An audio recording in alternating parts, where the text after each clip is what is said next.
Welcome to Season 3 of Far Reach Voyages, where we share our love of sailing and adventure travel.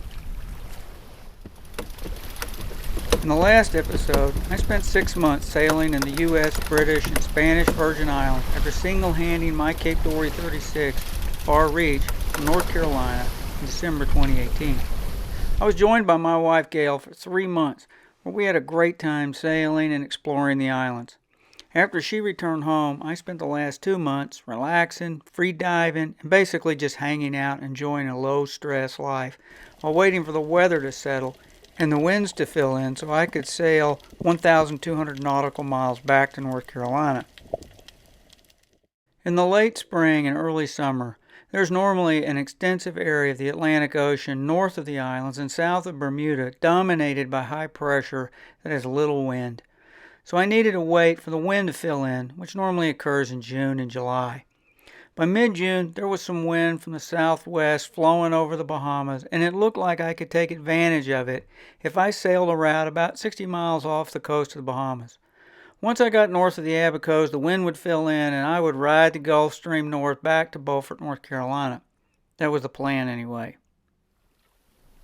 I spent the last few days of the first week of June making sure the boat was provisioned and ready, and on the morning of 10 June, I slipped the mooring for the last time and sailed west along the south coast of Tortola and out into the Atlantic Ocean.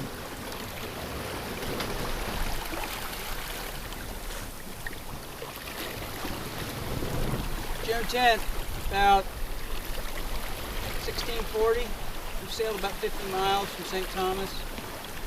Pretty much steering about 330, 345 magnetic. Headed to Beaufort, North Carolina. Winds have been anywhere from 12 to 20 knots so far today. Seas are about 4 to 6 feet. We're running wing and wing with the working jib and a single reef main. We'll probably shake that last reef out. But it's first day back at sea. Kind of taking it easy and sorting myself out and getting my sea legs. Just getting re-familiar with rigging the boat for downwind sailing. We've been averaging maybe 6 knots, sometimes 4.5, sometimes 7, typically around 6. Had a lot of sargasso at the beginning of the trip, but it seems to be a little bit thinner now, which is good because it'll trip the servo blade on the vane if it loads up too much in the Southstream wind vane. So we're looking maybe 12 days to get home, but it's good to be back at sea.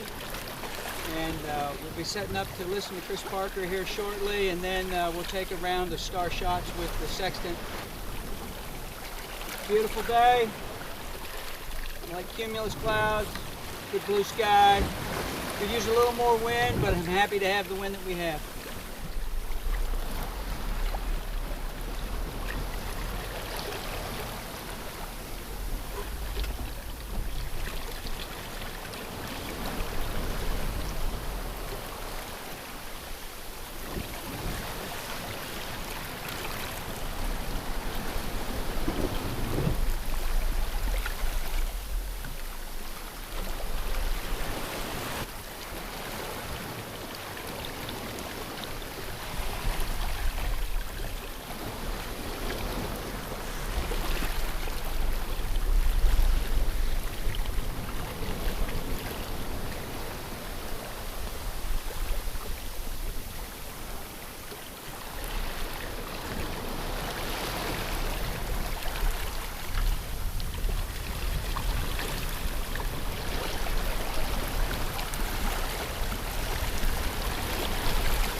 This is trade wind sailing at its best.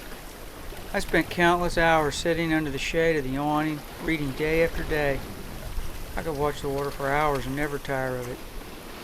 The Cape Horn wind vane steered the boat tirelessly. Keeping the boat as simple as possible allowed me to experience the joy and pleasure of ocean voyaging.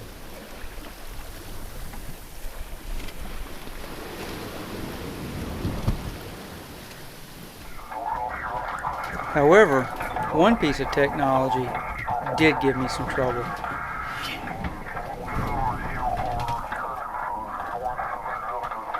The spot GPS transmitter I used to send my position to Chris Parker failed to send our location a number of times. After I got home, I eliminated it from the inventory and no longer carry it aboard the boat, nor would I recommend it. While the spot and its yearly subscription is relatively inexpensive, it proved to be unreliable, at least for me.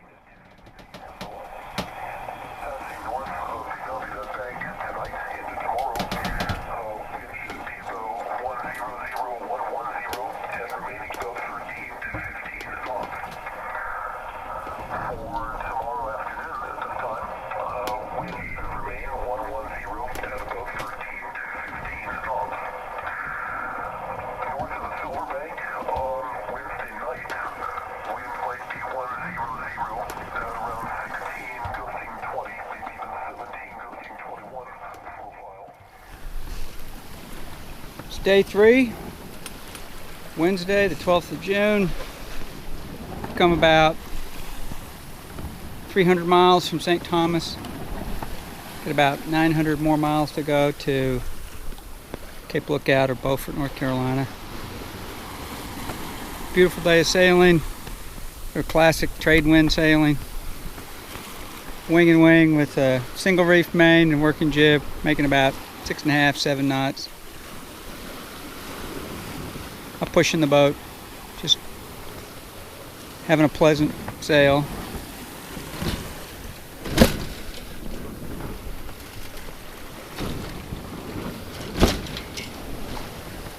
Cumulus clouds, wind it's backed off a little bit. It was about 18, gusting 20 earlier. It's about 15 knots now. Lots of sargasso weed, big blankets of it that tripped the Cape Horn wind vane.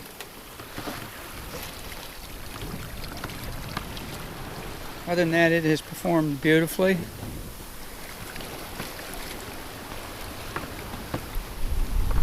Been doing celestial navigation, took around the star shots and shot Jupiter last night. It's been about 2.5 miles of our GPS position.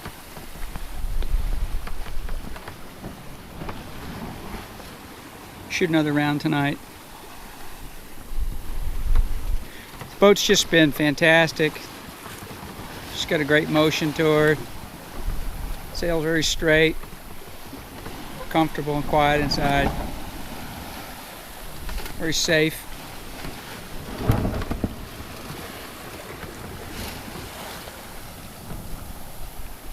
So we'll listen to Chris Parker on the weather in about 2 hours, and then we'll light the lanterns and do some nighttime celestial at dusk, and then pretty much just transition to night sailing at that point. We're expecting to have wind like this until Saturday. Today's Wednesday, so Friday night, early Saturday, we expect to lose our wind. We're almost directly east of the Turks and Caicos right now. We'll get within about 75 miles probably tomorrow. And then we'll sail up the east side of the Bahamas trying to stay in the wind. It's going to die out to the east of us. I wouldn't normally sail that close to the Bahamas.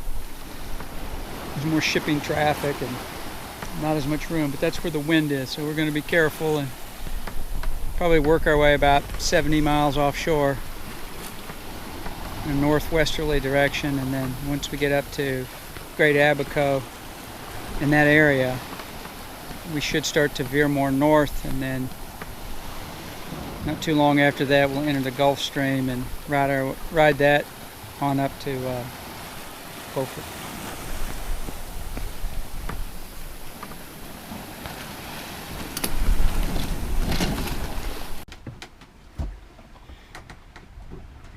This is some of the work I did for celestial navigation the other night, last night. This is HO 249 worksheet that I made up that you can use for sun, stars, planets. This happens to be 2 site reduction problems for Spica and Regulus, 2 stars. Universal plotting sheet, pretty standard. Plot them out on there. You create your lines of position, get your crooked work your lat long. And then this is our chart that I plot on at sea. We started from St. Thomas. And we're working our way north up to North Carolina. Well, normally I go more the rum line like last time. This time we're going to lose all of our wind out here. So I need to hug along the coast of the Bahamas, 50-60 miles offshore, because that's where the wind is going to still be blowing, hopefully, on Saturday when the wind dies out here. So I took my GPS fix last night, that's here, and my celestial fix with 3 celestial bodies is right here. I think about 3 miles off. I'd like to be within 2, but it's not bad. Not difficult, just take some practice, and the math's pretty simple, just adding and subtracting. And that's it.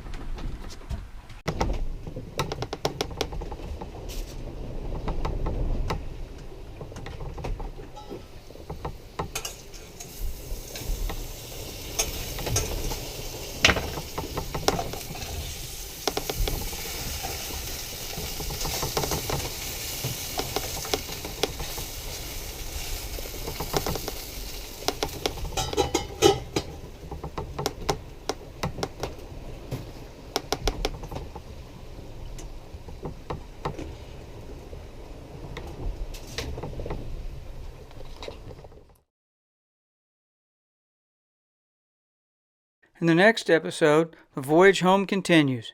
I'll take shots of the stars and a planet as I work on my celestial navigation skills. I'll also show how I download weather facts from my portable HF receiver onto an iPad. If you enjoyed this episode of Far Reach Voyages, let us know in the comments. Also, consider liking and subscribing, as it tells us you would like to see more videos and it helps the channel grow. See you next episode.